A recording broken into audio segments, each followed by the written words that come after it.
नमस्कार विद्यार्थी मित्रांनो, NBS क्लासेसच्या यूट्यूब प्लॅटफॉर्मवर तुम्हा सर्वांचे स्वागत आहे. पहा, भरपूर दिवसांनी आपण येत आहोत आणि येण्याचं महत्त्वाचं कारण म्हणजे की आता सध्या आलेल्या आहेत RRB ग्रुप डीच्या वॅकन्सी आणि त्यामध्ये आता तुम्ही लोकांनी मला फोन करून मेसेज टाकून वेगवेगळे डाऊट्स विचारले आहेत की नाही. तर ते सगळे डाऊट्स आपण ह्या ठिकाणी क्लिअर करणार आहोत की बाबा सर पोस्ट प्रिफरन्स कसा द्यायचा किंवा कोणत्या झोनमधून फॉर्म अप्लाय करायचा, एक्झामचं सिलेबस काय असणार आहे आणि कशा पद्धतीचे प्रश्न येतात. आता तुम्ही सुद्धा रेल्वेत आहात तर तुमचा अनुभव सांगा. अशा भरपूर साऱ्या गोष्टी होत्या.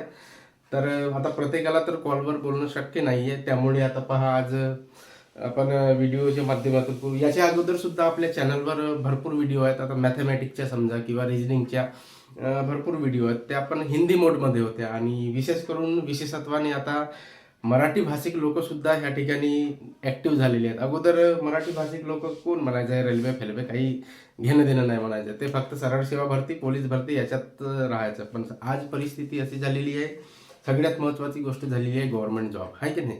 ज्याला गव्हर्नमेंट जॉब आहे त्याला पोरगी भेटली समजायचं, आहे की नाही. म्हणजे आजच्या परिस्थितीत बोलायला गेलो मी तर गव्हर्नमेंट जॉब ही नुसती लग्न करण्यासाठी केलेली धडपड आहे, एका वाक्यात म्हटलं तरी काही वावगं ठरणार नाही, आहे का नाही. असो, तो नंतरचा विषय आहे. पण पहा, आता RRB ग्रुप डीच्या ज्या वॅकन्सी निघालेली आहे, ठीक आहे, RRB ग्रुप डी ग्रुपच्या ज्या पण जागा आहेत, ठीक आहे, 32,000 समथिंग, 32,400 समथिंग जागा आहेत. तुम्ही क्लिअर करा, आहे का नाही. याच्यामध्ये सगळ्यात महत्वाचा तुमचा प्रश्न होता की पोस्ट प्रिफरन्स कोणता द्यायचा आणि कोणत्या झोनमधून अप्लाय करायचा. आता रेल्वेमध्ये 17 ते 18 झोन आहेत की नाही. त्याच्यामध्ये कोणत्या झोनमधून अप्लाय करायचा. विशेष करून जे आपले महाराष्ट्रीयन पोरं आहेत की नाही, महाराष्ट्रीयन पोरं बाहेर जाण्यास तयार नसतात, आहे की नाही. UP बिहारचे लोक इकडे येऊन कामं करायला तयार आहेत, पण आपले लोक तिकडे जायला थोडासा म्हणजे त्यांना म्हणजे हे ऑड वाटते, आहे का नाही. तर त्याच्यामध्ये पहा, साधारणपणे आपला गोंदिया जिल्हा, भंडारा जिल्हा की नागपूर जिल्हा किंवा तत्सम विदर्भातील जे पण लोक आहेत तर त्यांच्यासाठी मी विशेषत्वाने सांगेन. पहा, याच्यामध्ये एक आहे ACCR, south east central railway, आणि दुसरा आहे सेंट्रल रेल्वे. ACCR म्हणजेच याचा हेडक्वार्टर, ह्या झोनलचा हेडक्वार्टर आहे बिलासपूर, ठीक आहे, बिलासपूर झोन म्हणतो आपण, ठीक आहे. आणि सेंट्रल रेल्वेचा मुंबई झोन, ठीक आहे. सेंट्रल रेल्वे म्हणजे मुंबई झोन, ठीक आहे. आणि एक अजून आहे काय, वेस्टर्न रेल्वे. वेस्टर्न रेल्वेचा सुद्धा हेडक्वार्टर कुठं आहे, मुंबईलाच आहे, ठीक आहे. जर अजून आपल्या परिसरातील, आहे की नाही, आपल्या विदर्भ पट्ट्यातील पोट्ट्यांना जर आजूबाजूला जॉब करायचा असेल तर त्यांना अजून एक ऑप्शन आहे WCR, वेस्ट सेंट्रल रेल्वे, ठीक आहे. याचा हेडक्वार्टर कुठं आहे, जबलपूरला याचा हेडक्वार्टर आहे. म्हणजे जर तुम्हाला तुमच्या घराच्या आजूबाजूला जॉब पाहिजे असेल तर माझ्या तरी मते मी तर तुम्हाला सजेस्ट करेन की ACCR मध्ये. कारण ACCR मध्ये आपल्या महाराष्ट्राचा सेंट्रल रेल्वेमध्ये सुद्धा भाग येते. सेंट्रल रेल्वे मुंबईमध्ये तिकडचं Nagpur division, Pune division, Mumbai division, ह्या सगळ्या गोष्टी येतात, आहे की नाही. तर तुम्ही आपापल्या पद्धतीने पहा. आता तुम्हाला, कारण भरपूर साऱ्या गोष्टी अशा आहेत की आता काही ठिकाणी पोस्ट जास्त आहेत, सेंट्रल रेल्वेला पोस्ट जास्त आहेत, आहे की नाही, वॅकन्सी जास्त आहेत. ACCRला त्या मानाने कमी आहेत. पण वॅकन्सी जास्त आहेत याचा अर्थ असाही होते की त्या ठिकाणी कॉम्पिटिशन लेवल सुद्धा तशाच पद्धतीने राहणार आहे की नाही.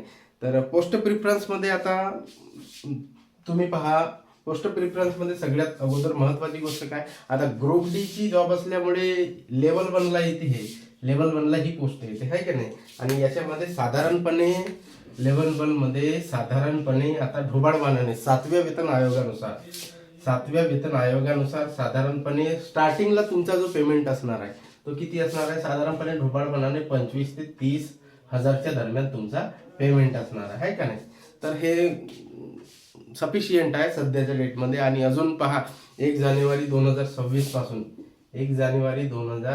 पासून आपल्या देशामध्ये 8वा वेतन आयोग लागणार आहे, ठीक आहे. 8वा वेतन आयोग लागणार आहे. आणि त्याच्यामध्ये जे ग्रुप डी वाले आहेत, साधारणपणे ग्रुप डी वाल्यांचे बेसिक किती असते, 18,000 बेसिक असते, ठीक आहे. 18,000 त्यांचा बेसिक असते. पण 8व्या वेतन आयोगानुसार त्यांची जी ओव्हरऑल सॉलरी 18,000 बेसिक असते, त्याच्यामध्ये काय असते मग HRA येते, DA येते, TA येते, अशा भरपूर साऱ्या गोष्टी येतात. त्यामुळे ओव्हरऑल त्यांची 25 ते 30 हजारच्या दरम्यान त्यांची सॅलरी होऊन जाते.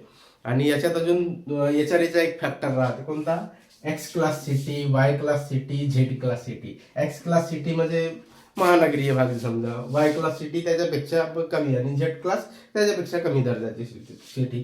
तर सिटीनुसार एचआरए सुद्धा राहते, त्यामुळे सॅलरी व्हॅरिएशन सुद्धा त्या ठिकाणी तो फॅक्टर काम करते. आता पहा, 8व्या वेतन आयोगानुसार तुमचा जो पेमेंट होणार आहे साधारणपणे ढोबळमानाने अंदाज लावायला गेला आहे की नाही, हे अजून फिडमेंट फॅक्टर क्लिअर व्हायचं आहे, त्यामुळे ढोबळमानाने मी म्हणत आहे. जर 8व्या वेतन आयोग लागला तर त्यामध्ये साधारणपणे ग्रुप डी वाल्यांचाच पेमेंट 45 ते 52,000च्या दरम्यान राहण्याची मॅक्सिमम पॉसिबिलिटी आहे, मॅक्सिमम संभाव्यता आहे. तर मला सांगा, अशी कोणती पोस्ट आहे की ज्या ठिकाणी ग्रुप डी मध्ये लावून म्हणजे ग्रुप डीत राहून किंवा लेवल 1ची पोस्ट आहे ज्याच्यात 45 ते 52,000च्या दरम्यान तुमचा म्हणजे पेमेंट असणार आहे की नाही.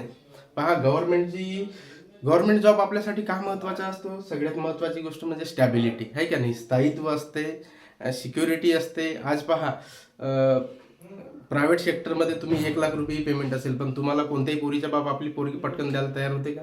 होत नाही. त्यामुळे ही गोष्ट प्रकर्षाने आपल्याला लक्षात घ्यावी लागेल आहे की नाही. तर 8व्या वेतन आयोगानुसार आपल्याला हा तुमच्यासाठी बेस्ट मोटिवेशन आहे की नाही. ज्या दिवशी तुम्हाला ह्या सगळ्या गोष्टी समजतील, कारण तुमच्या घरचं लाईट बिल तुम्हालाच भरावं लागते, कोणी दुसरा येणार नाही आहे की नाही. भपारे धंदे करायचे नाही, आपला जो सिलेबस आहे त्या सिलेबसकडे लक्ष द्यायचा आणि प्रामाणिकपणे अभ्यास करा. ग्रुप डीची पोस्ट काढणे खूप कठीणही नाही आणि खूप हलकाही नाही आहे. फक्त आपल्याला त्या गोष्टी समजाव्या लागतील की आपण आपल्या अभ्यासाचं प्रॉपर नियोजन असायला पाहिजे, कोणत्या गोष्टी वाचाव्या याच्यापेक्षा कोणत्या गोष्टी वाचू नये ही खूप महत्त्वाची गोष्ट आहे की नाही. तर आता पहा, तुम्ही कोणत्या झोनमध्ये अप्लाय करता. काही म्हणत होते, सर मी चेन्नईला भरू का, सर मी चंदीगडला भरू का, तिथे जागा जास्त आहेत. ठीक आहे, पण त्याच्यात त्या पद्धतीने कॉम्पिटिशन सुद्धा राहते, कटअप सुद्धा हाय जाते आहे की नाही.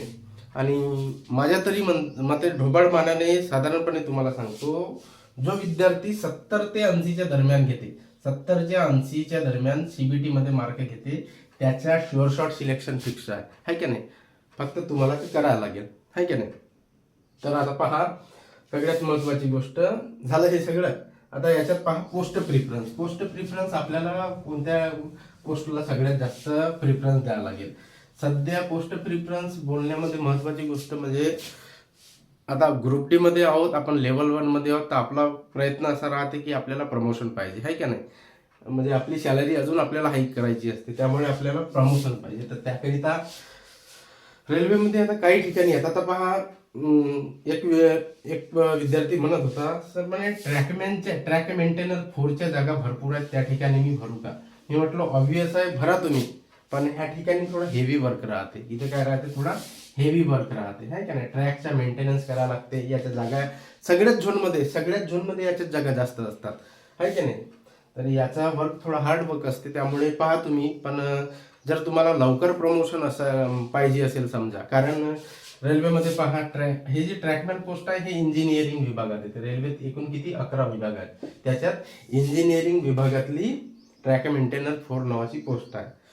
लवकर प्रमोशनसाठी पहा, पॉइंट्समॅन नावाची एक पोस्ट राहते, पॉइंट्समॅन, ठीक आहे, पॉइंट्समॅन. आणि त्याच्यानंतरच्या ज्या पण असिस्टंटच्या पोस्ट आहे, ठीक आहे. असिस्टंट कॅरेज वॅगन असेल, असिस्टंट लोकोशेड असेल आहे की नाही, असिस्टंट इलेक्ट्रिकल, असिस्टंट मेकॅनिकल, ह्या ज्या पोस्ट आहेत, अशा पद्धतीने. जर अजून याच्यात एक महत्वाची पोस्ट आहे हॉस्पिटल अटेंडंट आहे की नाही. पॉइंट्समॅनपेक्षा जर हॉस्पिटल अटेंडन्स केला, हॉस्पिटल अटेंडन्स ही खूप चांगली पोस्ट आहे, पण यांच्या जागा खूप कमी आहेत की नाही.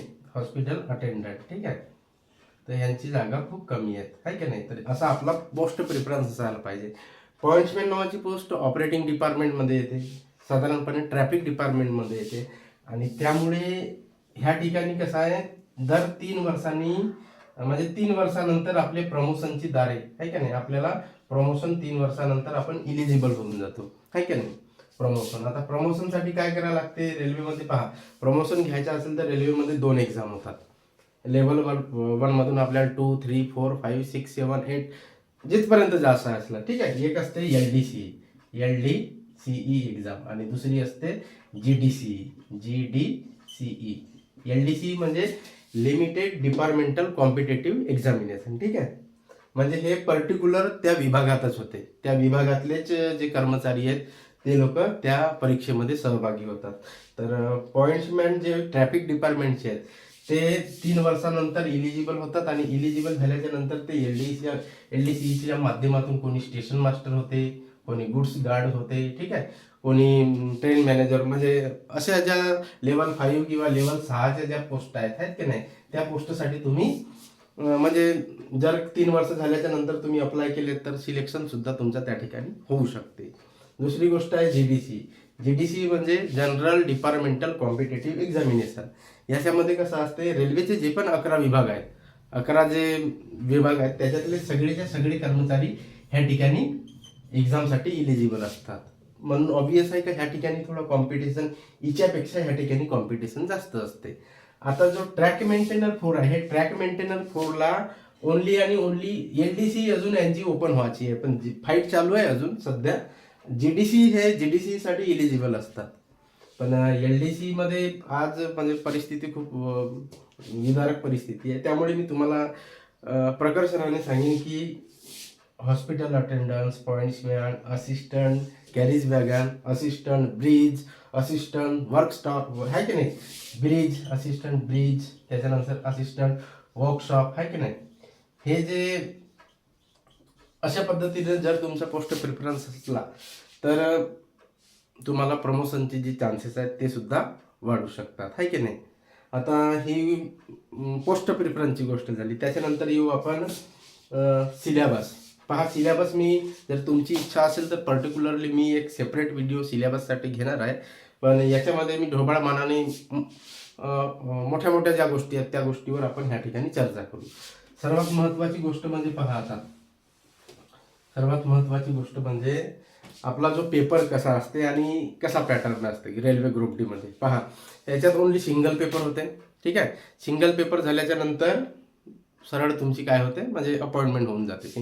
पहा, एक राहते CBT, ठीक आहे. CBTच्या नंतर PET फिजिकल इफिशियन्सी टेस्ट आणि त्याच्यानंतर डॉक्युमेंट व्हेरिफिकेशन, ठीक आहे. डॉक्युमेंट व्हेरिफिकेशन आणि medical exam plus medical exam, ठीक आहे, मेडिकल एक्झाम. तर CBT मध्ये पहा, CBT वर आपण चर्चा करू. PET मध्ये पहा, सगळ्यात अगोदर CBT वर चर्चा करू, त्याच्यानंतर PET वर बोलू. CBT मध्ये पहा, कम्प्युटर बेस्ड जी टेस्ट राहते, आहे की नाही.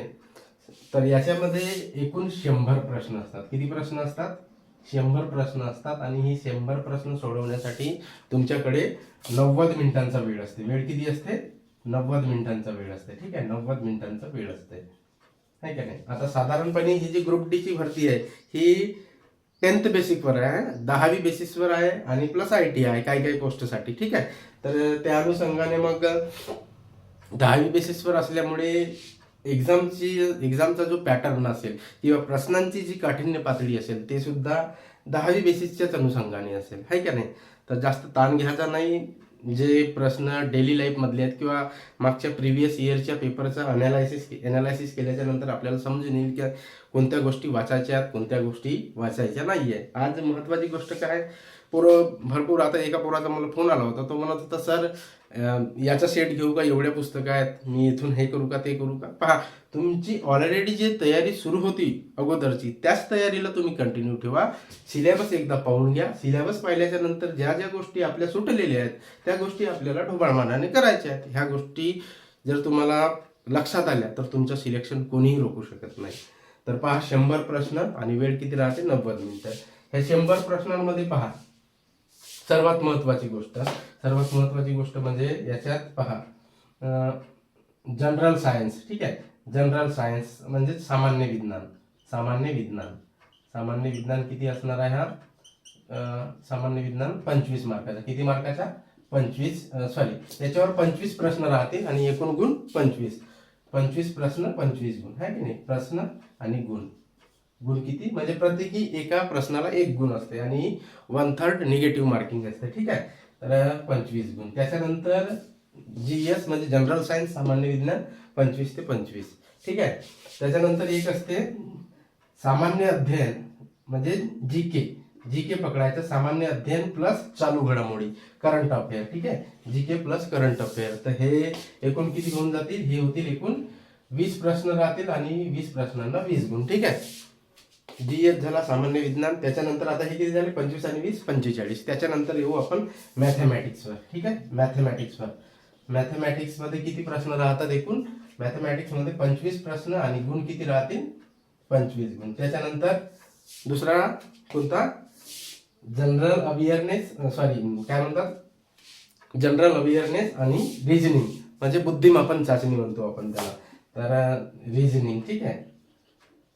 रिजनिंग वर किती प्रश्न? रिजनिंग वर एकूण किती प्रश्न राहतील पहा. 25 25 50 आणि किती झाले? 70. म्हणजे हे रिजनिंग वर एकूण किती? 30 प्रश्न 30 गुण, ठीक आहे. अशा पद्धतीने तुमच्या एक्झामचा पॅटर्न असणार आहे. तर पहा, भरपूर पोरांचा का मॅथमॅटिक्स आणि रिजनिंग मध्ये 25 + 30 किती? 55 प्रश्न होतात. 55 पैकी 55 तुम्ही लोक घेऊ शकता. पैकीच्या पैकी गुण मॅथमॅटिक्स आणि रिजनिंग मध्ये. ज्याचा मॅथ स्ट्रॉंग आहे आणि सोबत ज्याचा मॅथ स्ट्रॉंग असेल, ऑब्वियस आहे त्याची रिजनिंग आपोआप स्ट्रॉंग होणार आहे. तर 55 पैकी 55 तुम्ही लोक घेऊ शकता. बट जीके जीएस पहा, सामान्य विज्ञानमध्ये तर तुम्ही घेऊ शकता. Physics, chemistry, physics, chemistry, biology याच्यामध्येही तुम्ही आउट ऑफ पैकीच्या पैकी घेऊ शकता. पण हा जो जीके आणि करंट अफेअर आहे 20, आहे का नाही, याच्यामध्ये गफलत होऊन जाते. कारण प्रश्न कशाही पद्धतीने विचारते, आहे का नाही. एक साधारण प्रश्न सांगतो तुम्हाला. मागच्या 2021च्या भरतीमध्ये आला होता रेल्वेमध्ये. तो प्रश्न काय होता की अतिशय सोपा प्रश्न. भारताचा राष्ट्रीय वारसा प्राणी कोणता? भारताचा राष्ट्रीय वारसा प्राणी कोणता? वारसा प्राणी विचारला होता, आहे का नाही. अतिशय सोपा प्रश्न. आपण काय शालेय जीवनात आपण जिल्हा परिषदच्या शाळेत शिकत होतो, त्या दिवशी म्हणजे शाळेमध्ये आपला परिपाठ घ्यायचे आणि परिपाठामध्ये ह्या सगळ्या गोष्टी शिकवायच्या आपल्याला, आहे का नाही, 5 मिनिटात. तर भारताचा राष्ट्रीय प्राणी हा सगळ्यांनाच माहीत आहे. पण एक्झामच्या वेळेस काय होते पहा, तुम्ही किती अभ्यास करता, कशा अभ्यास करता, कुठून अभ्यास करता, डझंट मॅटर. तुम्ही परीक्षा हॉलमध्ये त्या 90 मिनिटांमध्ये काय करता हे खूप महत्वाची गोष्ट आहे का नाही. 90 मिनिटाचा खेळ असते तो, आणि तो 90 मिनिटं कुठून येतात? तुमचा प्रिपरेशन कशा पद्धतीने त्याच्यावर येतं, आहे का नाही. तर याच्या प्रश्नाचं उत्तर जर तुम्हाला माहित असेल तर तुम्ही मला कमेंट बॉक्समध्ये सांगाल, ठीक आहे. त्याच्यानंतर पहा, हा प्रश्न सांगण्याचा उद्देश काय होता की म्हणजे असे काही काही सोपे प्रश्न राहतात जे म्हणजे पाहिल्याच्या नंतरच आपल्याला सुटतात. पण गोष्ट कशी येते की आपण कुठंतरी ते म्हणतो ना, वेळेचं मॅनेजमेंट व्यवस्थित नसते, किंवा कुठंतरी आपण काही ग्लिचेस सोडतो आपल्या अभ्यासात, त्यामुळे असे प्रश्न सुटून जातात. एक छोटा अजून एक सांगतो. एक प्रश्न होता, म्हणजे जागतिक लोकसंख्या दिवस कधी साजरा करतो आपण? जागतिक लोकसंख्या दिवस, ठीक आहे. अतिशय सोपे प्रश्न आहेत की नाही. हे हक्काचे प्रश्न आहेत. हे म्हणजे आपल्याला फुकटचे भेटलेले मार्क आहेत समजा, आहे की नाही. जागतिक लोकसंख्या दिवस कधी साजरा करतो? अतिशय सोपा प्रश्न होता. पण तरी सुद्धा माझा मित्र सांगत होता, नेमका मी म्हणे मला माहित असून सुद्धा हाच प्रश्न चुकवलो म्हणे, आहे का नाही. म्हणजे कधी कधी अशाही गोष्टी होतात. एक प्रश्न अजून. आता मी जीके वरच का बोलतो, कारण मॅथमॅटिक्स आणि रिजनिंगचे व्हिडिओ आपल्या चॅनलवर ऑलरेडी अवेलेबल आहेत. पण जर तुमची इच्छा असेल, आहे का नाही, अजून नव्या व्हिडिओ हव्या असतील तुम्हाला, तर आपण मराठी भाषेमधून आता स्टार्ट करू. कारण आता लँग्वेज बॅरियर असणार नाही. तुम्हाला पहा, अगोदर रेल्वेचे पेपर जे होते हिंदी आणि इंग्रजी ह्या दोनच भाषांमध्ये, हिंदी आणि इंग्लिश या दोनच भाषांमध्ये पेपर व्हायचे. पण आता प्रादेशिक भाषांचा सुद्धा इन्व्हॉल्वमेंट ह्या ठिकाणी झालेला आहे की नाही. म्हणजे आता जवळपास 13 प्रादेशिक भाषा, त्या प्रादेशिक भाषांमध्ये आपली मराठी भाषा सुद्धा येते. मराठी भाषेतून सुद्धा आपण मराठीला डिफॉल्ट लँग्वेज सिलेक्ट करून आपण रेल्वेचा पेपर देऊ शकतो. तर तुम्ही मराठीमध्ये ऑलरेडी जे प्रिपरेशन करत आहात, आता सरळ सेवेची तयारी करणारे पोरं समजा आपल्या महाराष्ट्रातले, किंवा पोलीस भरतीची तयारी करणारे पोरं, तुम्ही सुद्धा तुमचा जो अभ्यास सुरू आहे तो कंटिन्यू ठेवा. त्याच्यामध्ये मराठीमध्येच तुमचा अभ्यास आहे ना तो, तर हे सुद्धा रेल्वेचे पेपर सुद्धा तुम्ही मराठीमध्ये देऊ शकता. काही काही लोकांचे डाऊट होते की नाही हिंदीमध्ये असते, आपल्याला समजत नाही. ते म्हणजे तो डाऊट ठेवू नका तुम्ही. ऑलरेडी आपल्याला आता 13 प्रादेशिक भाषांमध्ये, त्याच्यात मराठी सुद्धा एक आहे, मराठीमध्ये सुद्धा आपण आता रेल्वे ग्रुप डीचा पेपर देऊ शकतो, ठीक आहे. असा प्रश्न येते. एक प्रश्न असा होता पहा, काय होता एक प्रश्न, दांडी हे गाव, आहे की नाही. दांडी, महात्मा गांधीजींनी एक हे केला होती ना, दांडी मार्च, आहे का नाही. दांडी मार्च केला होती. तर दांडी हे गाव कोणत्या ठिकाणी आहे? हे गाव कोणत्या ठिकाणी आहे, कोणत्या जिल्ह्यात? गुजरातमधील कोणत्या जिल्ह्यात आहे हा प्रश्न विचारला होता. गुजरातमधील कोणत्या जिल्ह्यात आहे हे विचारलं होतं, आहे का नाही. तर असे सोपे सोपे प्रश्न राहतात, आहे का नाही, जे आपल्याला म्हणजे फुकटचे भेटलेले असतात. तर ह्या गोष्टीकडे आपल्याला लक्षात ठेवावं लागेल, ठीक आहे. आता पहा पीईटी मध्ये पहा, व्हिडिओ खूप लांब होत आहे, पहिलाच दिवस आहे, थोडासा अजून आपण वाढवू याला पीईटी, फिजिकल इफिशियन्सी टेस्ट. का बरं म्हणत आहे मी तुम्हाला, कारण एका पेपरमध्ये आपल्याला गव्हर्नमेंट जॉब भेटू शकते. जर आपण दिवसाला 2 तास काढले, सकाळच्या वेळेस संध्याकाळी 2 तास काढले, 4 तास सुद्धा प्रामाणिक पद्धतीने अभ्यास केला तर आपला ग्रुप डीचा पेपर आरामात निघते, आहे का नाही. ते फक्त आपल्याला ते स्ट्रॅटेजी ठरवावी लागेल का आपल्याला कोणत्या ठिकाणी मॅथमॅटिक्सला किती वेळ द्यायचा, रिजनिंगला किती वेळ द्यायचा, जीके जीएसला किती वेळ द्यायचा. ह्या सगळ्या गोष्टी जर जमल्या तर आपला कार्यक्रम जमला समजायचा. त्याच्यात पहा पीईटी मध्ये काय होते म्हणजे फिजिकल इफिशियन्सी टेस्ट. याच्यामध्ये 1 किलोमीटर तुम्हाला पळायचं असते आणि याच्यासाठी वेळ असते 4 मिनिटं 15 सेकंद. 4 मिनिटं 15 सेकंदामध्ये तुम्हाला 1 किलोमीटर पळायचं असते. पोलीस भरतीपेक्षा कितीतरी पटीने खूप सोपी गोष्ट आहे की नाही. पोलीस भरतीचे पोरं तर हे असेच आरामात पडतील. आणि आपले साधारणपणे जे ग्रुप डीचे पेपर देणारे लोक आहेत, साधारणपणे शेतकरी कष्टकरी वर्गातील विद्यार्थी राहतात, त्यामुळे त्यांच्यासाठी ही काही तेवढा म्हणजे कठीण टास्क नाहीच आहे का नाही, आहे का नाही. त्याच्यानंतर दुसरी टेस्ट असते, याच्यामध्ये 35 किलो वजन घेऊन आपल्याला 100 मीटर चालत जायचं असते आणि त्याच्यासाठी वेळ असते 2 मिनिटं. तर ह्याच्यामध्ये सुद्धा तुम्ही क्वालिफाय करू शकता. म्हणजे जर प्रामाणिक पद्धतीने जर तुम्ही अभ्यास केला तर तुम्ही ही ग्रुप डीची भरती आरामात क्रॅक करू शकता आणि तुमच्या हातात एक गव्हर्नमेंट जॉब येऊ शकते, आहे की नाही.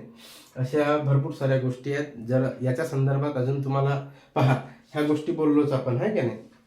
तर ह्या काही अजून सुद्धा तुमचे काही डाऊट्स असतील तर तुम्ही मला कमेंटमध्ये मेन्शन करू शकता, किंवा एखाद्या टॉपिकवर तुम्हाला व्हिडिओ हवा असतील, आपण मराठीमध्येच व्हिडिओ बनवण्याचा प्रयत्न करू. जर जीके जीएसवर व्हिडिओ पाहिजे असतील सिलेबसच्या अनुषंगाने, पहा आजकाल यूट्यूबवर सगळे जिकडे तिकडे सगळ्या गोष्टी अवेलेबल आहेत. काही कुठेही घाबरायची गरज नाही आहे की नाही. आपण इकडून तिकडून आज सगळा मार्केट झालेला आहे.